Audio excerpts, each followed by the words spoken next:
कुमकुम जी, आपको बहुत बहुत बधाई हो कि बेटा घर वापस आ गया यूक्रेन से सकुशल सुरक्षित। आप क्या बोलना चाहेंगे इस समय? बस मैं तो यही कहना चाहूँगी भारत सरकार का बहुत बहुत धन्यवाद। ये हैं पिताजी।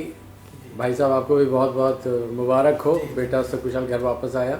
जी हमने जब ये गवर्नमेंट की एडवाइजरी आई थी उसके बाद टिकट बुक कराया था, तो हमको टिकट काफ़ी लेट मिला था। फ़्लाइट्स की अवेलेबिलिटी बहुत कम थी, तो हमें 27 फ़ेब का टिकट मिला था, बट वो पहले ही वॉर स्टार्ट हो गई वहाँ पे। तो उसके बाद से तो हम लोग बहुत ज़्यादा घबरा गए थे कि अब क्या होगा, एयर ट्रैफिक पूरा बंद है, हम कैसे हमारा बच्चा निकलेगा। तो उस दौरान बहुत परेशान रहे। माँ बाप का मुश्किल में सहारा बने बड़े बेटे जो बेंगलोर में थे, और जब उनको पता चला भाई हमारा इस फंस गया है यूक्रेन में, बेंगलोर से तुरंत घर आए और जो आउटरीच की जो भी सारी जिम्मेदारी थी वो उन्होंने संभाली। मिनिस्ट्री से में मदद मांगने से लेकर के मीडिया और सब जगह उन्होंने आउटरीच किया। तो मैं आपको भी कांग्रेचुलेट करता हूँ, आपकी जो कोशिशें हैं वो रंग लाई और आखिरकार आपका भाई घर वापस आया। तो थोड़ा सा लेकिन मैं जानना चाहूँगा कि आपको जब पता चला आपने कैसे शुरुआत कैसे की, क्योंकि एक नॉर्मल फैमिली में ये एक ऐसी सिचुएशन थी जिसके बारे में कोई प्रेडिक्ट नहीं कर सकता।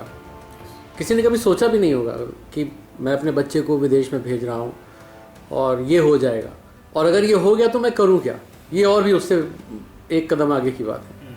आदमी ये नहीं समझ पाता कि अब हम करें क्या। हम तो यहाँ बैठे हुए हैं, बच्चा मेरा यूक्रेन में फंसा हुआ है, बॉर्डर पर भूखा प्यासा लाइन में खड़ा हुआ है और -5 डिग्री टेम्परेचर है, और कैसे क्या करें। आपने कैसे शुरू किया? हम लोगों ने सबसे पहले इंफॉर्मेशन गैदर करनी स्टार्ट करी, ट्विटर, MEA के वेबसाइट और क्या हो रहा है वहाँ पे इन रियल टाइम। तो मोस्टली ट्विटर पे अगर आप सर्च करेंगे रोमानिया बॉर्डर, वहाँ पे मोस्टली वीडियोस थी, लोगों का ओपिनियन था कि एग्जैक्टली क्या हो रहा है वहाँ पे। तो थोड़ा सा हमको इन्फॉर्मेशन मिल गई कि क्या हो रहा है, और प्लस हम लोग मतलब मैं अपने भाई के टच में तो था ही, तो हम लोगों को पता था कि वहाँ पे क्या हो रहा है उस टाइम पर। तो हमने इस प्रोसेस को थोड़ा एक्सपेडाइट करने के लिए हमने कांटेक्ट किया MEA को, ट्विटर से न्यूज़ चैनल्स को कांटेक्ट किया, और जहाँ तक हो सका हमने मिनिस्टर्स को भी कांटेक्ट किया था। तो इस चीज़ से हमको काफ़ी हेल्प मिली। तो अब आप जानना चाहते होंगे कि हमारे फिल्म का हीरो कौन है, तो ये ही हीरो भव्य। मैं सबसे पहले तो जानना चाहूँगा कि 24 फरवरी वो दिन जब वॉर शुरू हुआ, उससे पहले क्या माहौल था 24 घंटे पहले, और उसके बाद क्या माहौल था कि 24 घंटे पहले और 24 घंटे बाद कैसे माहौल चेंज हुआ? 24 घंटे पहले से तो मतलब सब नॉर्मल चल रहा था। जैसे पहले 1 महीने पहले या फिर 2 महीने पहले, या जब मैं वहाँ पे आया था दिसंबर में, जब मैं पहुँचा था वहाँ पे चंडीगढ़ में, तो नॉर्मल था, सब कोई इशू नहीं था, सब नॉर्मली चल रहा था। उसके बाद फिर 24 घंटे जब वॉर अचानक से स्टार्ट हो गया, तो फिर घर से फ़ोन आया कि भाई वॉर स्टार्ट हो गया। मैंने तो बिलीव नहीं करा पहले, मैंने कहा कि न्यूज़ वाले ऐसे बोल रहे होंगे। तो फिर उसके बाद चेक करा, तो फाइनली फिर पता चला कि वॉर स्टार्ट हो गया है। उसके बाद भी जो चंडीगढ़ में वहाँ पे क्योंकि कोई स्ट्राइक वगैरह नहीं हुई थी, तो वहाँ पे मतलब इतना पैनिक का वो नहीं था माहौल। बट क्या हुआ था कि जो ATMs हैं और जो सुपर मार्केट्स हैं उनमें लाइन लगनी शुरू हो गई थी, क्योंकि सब कैश निकालना चाह रहे थे, एंड कुछ जगह बहुत लिमिटेड जगह कैश मतलब कार्ड एक्सेप्ट नहीं हो रहे थे। एंड मतलब हाँ, ये मैं भी गया सुपर मार्केट वगैरह चीज़ें बाय करने। हमारा हॉस्टल लॉक हो गया था, वहाँ तक कि सिर्फ 10 मिनट के लिए बाहर जा सकते हो, वरना आप अंदर रहोगे। तो बस ये कंडीशन थी। उसके बाद क्लासेस तो एक दो दिन और चली, बिकॉज ऑनलाइन चल रही थी। तो वहाँ पर रिलेटिवली बाकी सिटियों से सब नॉर्मल था। उसके बाद तो फिर तभी से फिर हम लोग न्यूज़ देखते रहे, बहुत ज़्यादा देखते रहे कि गवर्नमेंट इसमें काफ़ी एक्टिवली सोच रही है। फिर हाई लेवल मीटिंग्स भी हुई हैं सेंट्रल गवर्नमेंट की, मोदी जी खुद उन मीटिंग्स में थे। तो इन्होंने इवैक्यूएशन प्लान भी बनाया बच्चों का, और उसके अकॉर्डिंगली बच्चों को टाइमली वहाँ से 24 को वॉर हुई थी और 25 तारीख से निकालना शुरू कर दिया था। हमारे बच्चे की यूनिवर्सिटी बॉर्डर से करीबन 40 किलोमीटर दूर थी यूक्रेन वाली साइड में। तो इनका जो प्लान आया था 25 तारीख का, उसमें 470 बच्चों को निकाला था, जिसमें क्वाइट ऑब्वियस के लड़कियों को पहले निकालते हैं, तो गर्ल्स को पहले निकाला, कुछ उसमें बॉयज़ भी थे।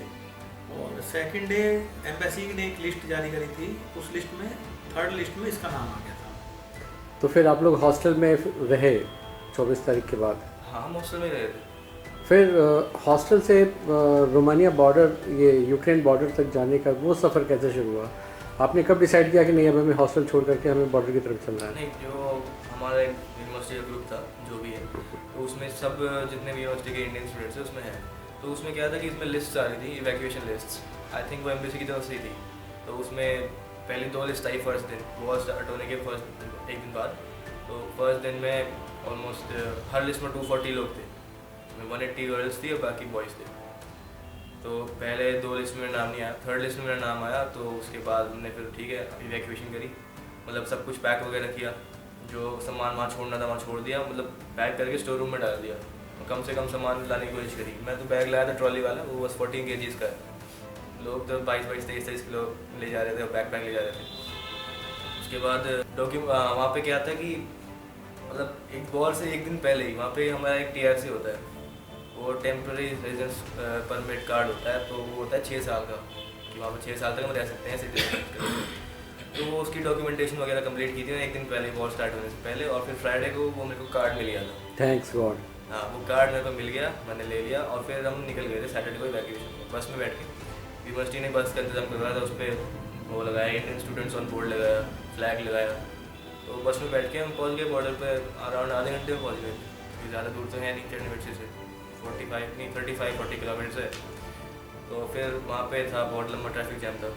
यूक्रेनियन भी अपनी गाड़ी वाड़ी लेके जा रहे थे क्रॉस करने के लिए। तो 8 किलोमीटर पहले हम उतर गए, बैग वगैरह अनलोड करे बस में से और चल दिए। 8 किलोमीटर हम पहुँच गए 1-1.5 घंटे में बॉर्डर पर। अब जब बॉर्डर पर पहुँचे तो वहाँ पे बहुत रश था। तो ये बच्चे वहाँ पे रोमानिया बॉर्डर पे, सीरेट बॉर्डर पे पहुँचना था इनको। तो बस भी उन्होंने ही अरेंज करी थी, यूनिवर्सिटी ने ही।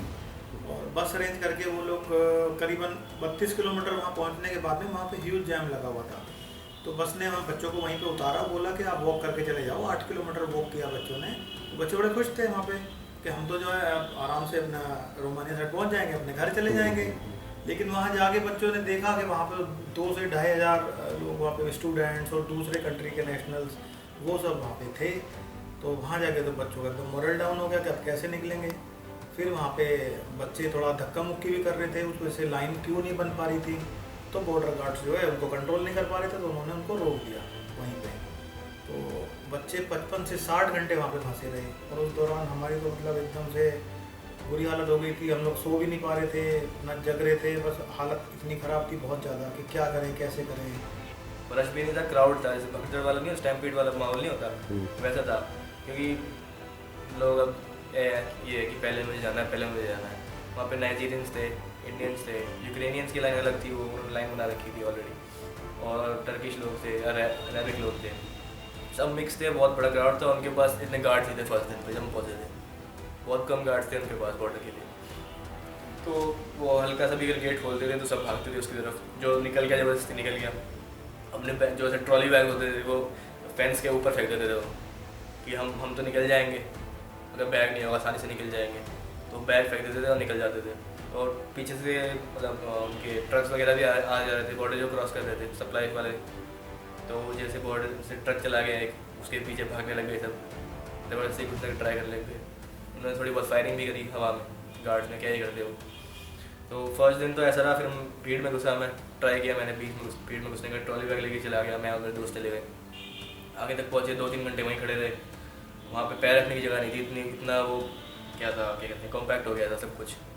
तो फिर मैंने फाइनली डिसाइड किया कि यहाँ से कुछ जाना नहीं है, वहीं खड़े 3 घंटे से। हमने फिर बैग वगैरह ऊपर उठाया अपने सर के, हम बाहर निकल गए भीड़ में से कि अब देखा जाएगा जो होगा। तो फिर ऐसे करते वेट करते एक मतलब पूरी रात निकल गई।